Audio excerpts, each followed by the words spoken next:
నమస్కారం. Please do subscribe AP power news. Thank you sir. Anakapalli జిల్లాలో నిన్న జరిగిన వైఎస్ఆర్సీపీ మీడియా సమావేశంలో గుడివాడ అమర్నాథ్ కూటమి ప్రభుత్వంపై చేసిన అనుచిత వ్యాఖ్యలను ఖండిస్తూ అనకాపల్లి జనసేన పార్టీ కార్యాలయంలో కూటమి నాయకులు మీడియా సమావేశం ఏర్పాటు చేశారు. గుడివాడ అమర్నాథ్, నువ్వు కూటమి ప్రభుత్వంపై చేసిన వ్యాఖ్యలను చూస్తే హాస్యాస్పదంగా ఉందని అన్నారు. గత మీ 5 ఏళ్ల ప్రభుత్వంలో మీరు చేసిన మోసాలు అనేకమైనటువంటివి ఉన్నాయని అన్నారు. అక్రమంగా మైనింగ్ క్వారీలు, క్రషర్ లీజులు ఏ విధంగా చేశారో మాకు తెలుసు. మా దగ్గర మీ అక్రమాల డేటా కూడా ఉందని ఎద్దేవా చేశారు. రాష్ట్ర పరిశ్రమల శాఖ మంత్రిగా ఉన్న మీరు ఒక్క పరిశ్రమ అయినా తీసుకొచ్చారా?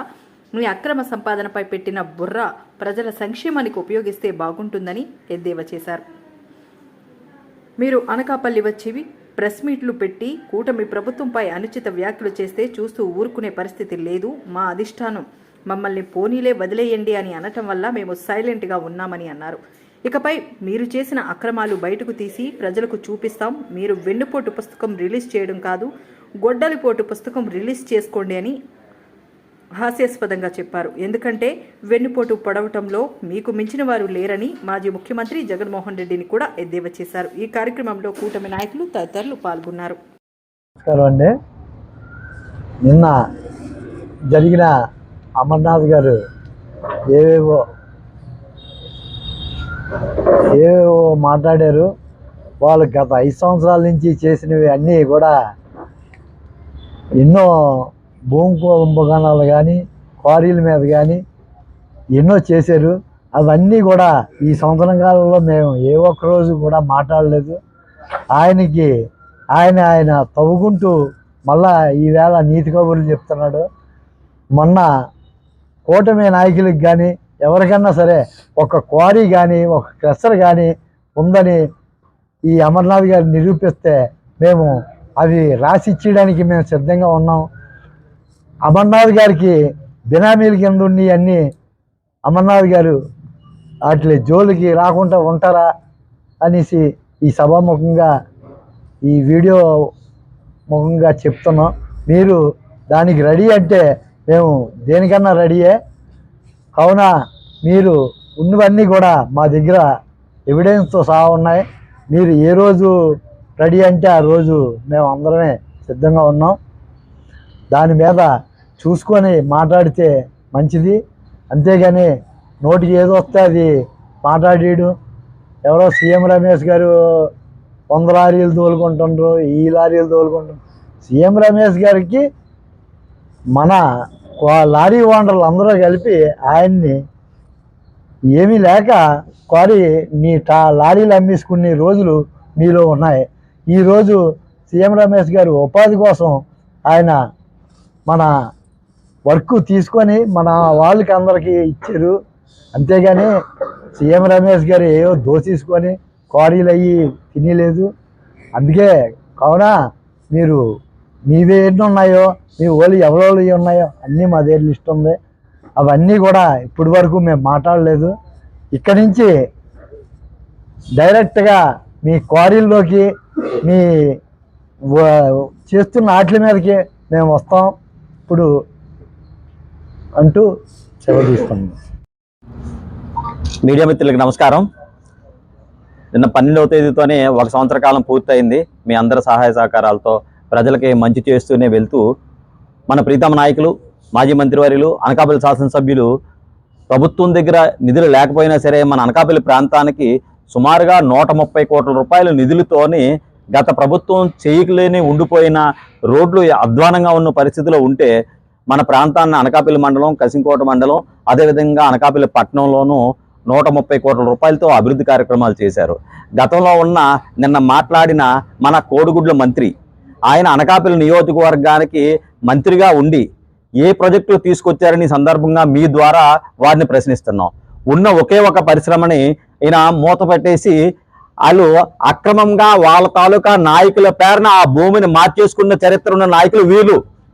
తుమ్మపాల షుగర్ ఫ్యాక్టరీ తాలూకా భూమిని వాళ్ళ సొంత వైఎస్ఆర్సీపీ నాయకుల పేరున మార్చుకున్నారు.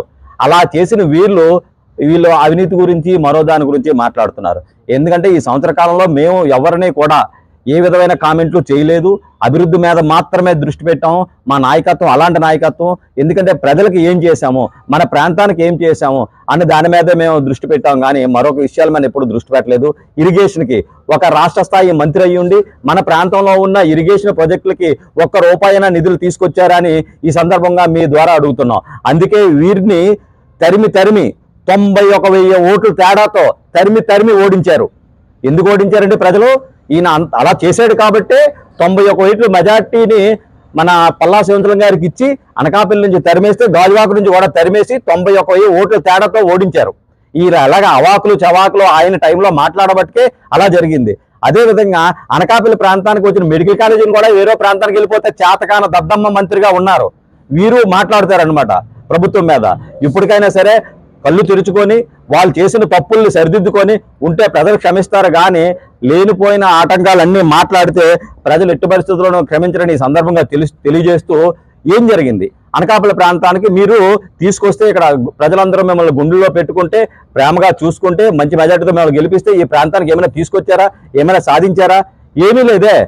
రాజకీయాలు చేశారు. సోదరులు కరిబాబు గారు మన తెలుగుదేశం పార్టీ ప్రెసిడెంట్ గారు చెప్పినట్లుగా క్వారీల మీదకి వెళ్ళారు, అక్రమ క్వారీలు తీసుకున్నారు, ఆ క్వారీలు మీ పేరును మార్చేసుకున్నారు. ఇలాంటి కార్యక్రమాలు మీరు చేసి మళ్ళీ లేకపోతే మా ఎంపీ గారినో లేకపోతే మరొక నాయకుల్లో మీరు కామెంట్ చేయడం సందర్భం కాదని ఇది మిమ్మల్ని కూడా ఒకసారి సూటుగా అడుగుతున్నాం.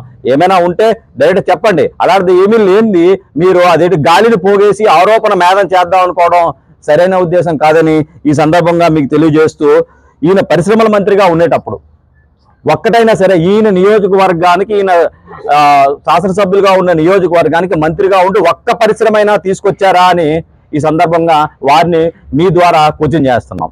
ఎందుకంటే ఆయన చేసింది ఏమీ లేదు, శూన్యం. ఇప్పుడు మళ్ళీ అనకాపల్లి ప్రాంతానికి వచ్చి అనకాపల్లి ఈయన ఎమ్మెల్యే గెలిచేటప్పుడు ఏ ఆర్థిక పరిస్థితి ఉంది, మంత్రిగా అయిన తర్వాత ఏ ఆర్థిక పరిస్థితి ఉందని ప్రజలందరికీ తెలుసు, మీకు కూడా తెలుసు. మీరు గుండెల మీద చేసుకొని చూసుకుంటే మీరు ఎంత దోచుకున్నారో ఎంత దాచుకున్నారో ప్రజలందరికీ తెలిసిందే. కాబట్టి ఇలాంటి అవాకులు చవాకులు మాట్లాడొద్దని పత్రికా సోదరుల ద్వారా ఈ సందర్భంగా మేము తెలియజేస్తున్నాం. Thank you. నిన్న అనకాపల్లి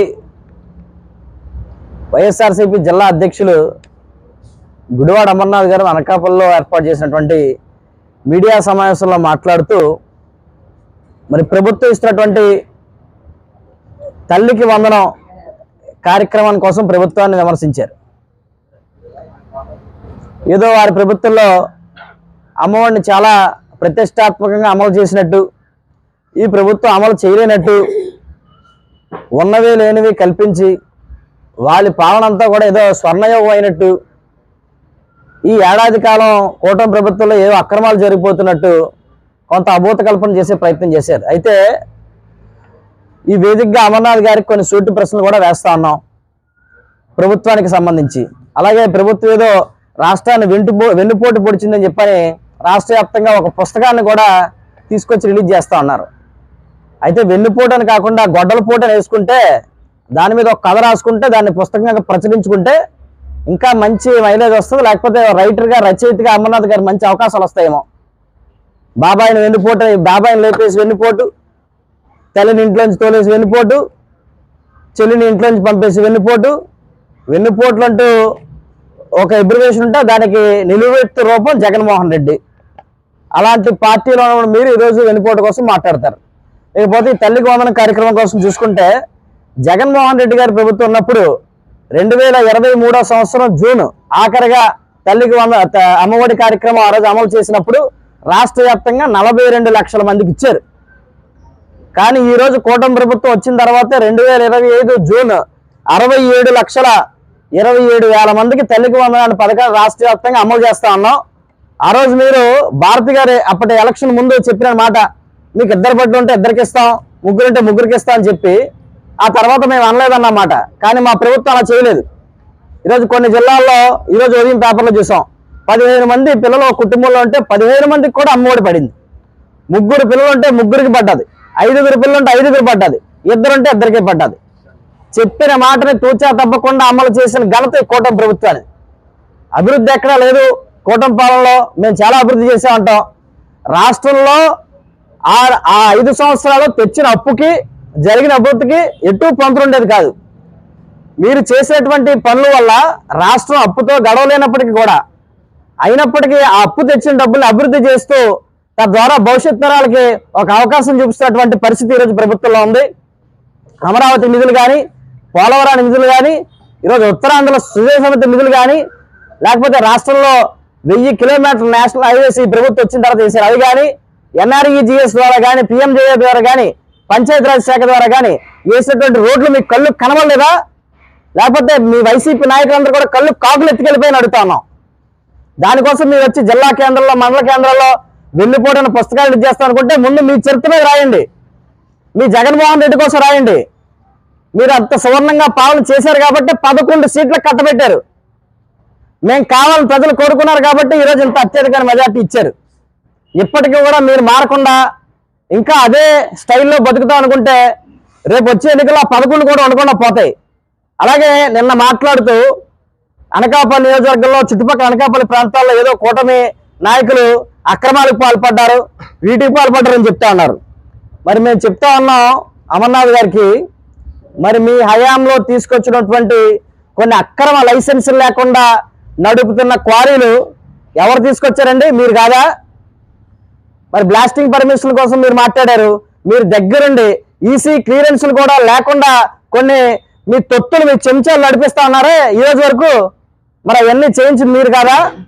ఈరోజు క్వారీ యజమానుల దగ్గర నుంచి కమిషన్లు తీసుకొని క్వారీ యజమానుల కార్లు కొనిపించుకొని అవి అనుభవించింది మీరు కాదా? ఈ ప్రభుత్వంలో ప్రశాంతంగా ఎవరు వ్యాపారాలు చేసుకుంటారు, ₹1 కమిషన్ ఎవరికి ఎవరు ఇచ్చిన పాపాన్ని ఎక్కడ కూడా పోలేదు. కానీ ఈరోజు మీరేదో వచ్చి మాట్లాడుతూ అవినీతి చక్రవర్తి నువ్వు నీ కింద అవినీతి సామంతరాజులు పెట్టుకొని పాలన నడిపావు. ఎంత అవినీతి చేశారన్న సంగతి అనకాపల్లి ప్రాంతంలో ప్రతి ఒక్కరికి కూడా తెలుసు.